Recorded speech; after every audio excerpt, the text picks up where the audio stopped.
Welcome to the 5th African Business Forum, brought to you by the UNECA, Google, and Africa24. The theme of the forum was investing in multimodal transport to optimize the benefits of the continental free trade area. We are in a deficit of 2 million trucks to move goods across the continent. We need 243 more cargo planes on the continent. In our rail and trains, we are only today moving 3% of our goods by rail.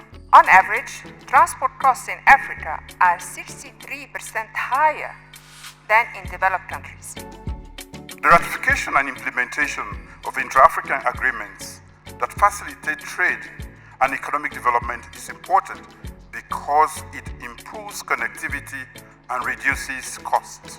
Botswana, ladies and gentlemen, is signatory to the agreement establishing the African Continental Free Trade Agreement, which is the world's largest free trade area since the formation of the World Trade Organization, WTO. In this regard, the government of Botswana has embarked on a number of key national projects to upgrade the existing air transport infrastructure to multimodal infrastructure, with a view to enable the air transport and tourism sectors to leverage on the provision and the aspirations of the AFCTA and Agenda 2063. If we were able to ensure that our transport sector works well, we could create 160 million jobs.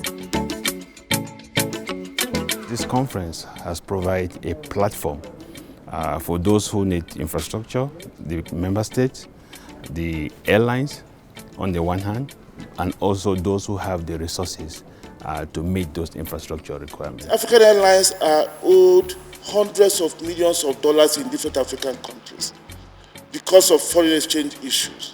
You need to go a step further and actually conceive and consummate an African tourism organization, because many of these resolutions that we make here and that we make elsewhere, that are made elsewhere under the United Nations World Tourism Organization, do not find fertile ground for implementation.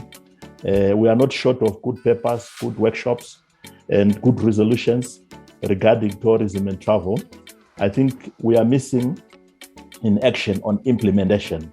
And I think in Africa, what we need today is practical intelligence for our leaders to understand that our destinies are inextricably linked. Africa is increasingly a place where innovation begins. People all over the world now use mobile payment systems, first developed in Kenya. We're also investing in startups in areas important to Africa's economy. That includes transport and tourism, the theme of today's forum. The problem we have is that the viability of most of the airlines in Africa, they are not huge enough. The scale is very small, and therefore the unit cost is very high, and that is transferred typically to the users. A lot of work has been done in the context of the AFCFTA. We all know the implications of the AFCFTA in terms of the catalyzation of intra-African trade. Air transport liberalization is projected to result in an additional 600,000 jobs and $4 billion additional GDP per annum. And all these 55 members participated in the negotiation of the agreement establishing the African Continental Free Trade Area. So far, 54 have signed the agreement.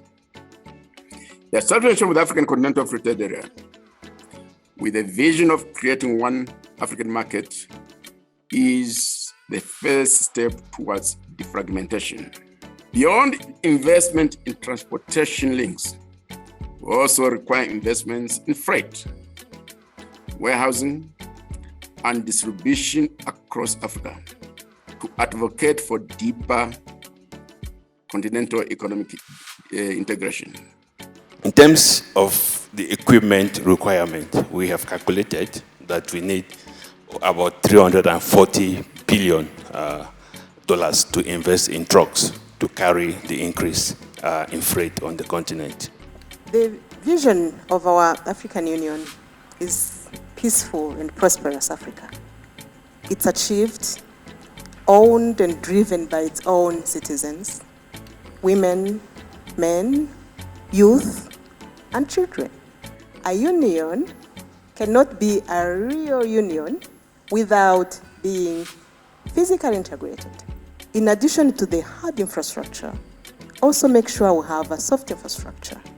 We achieve free movement of people, but we have Agenda 2063.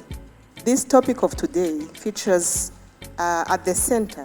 And we have to pay attention not only to policy, but to also actions that can bring our nations together with others so that we can benefit from what is happening around the world. We have been able to create a platform for this conversation between those who require resources and those who provide resources to start.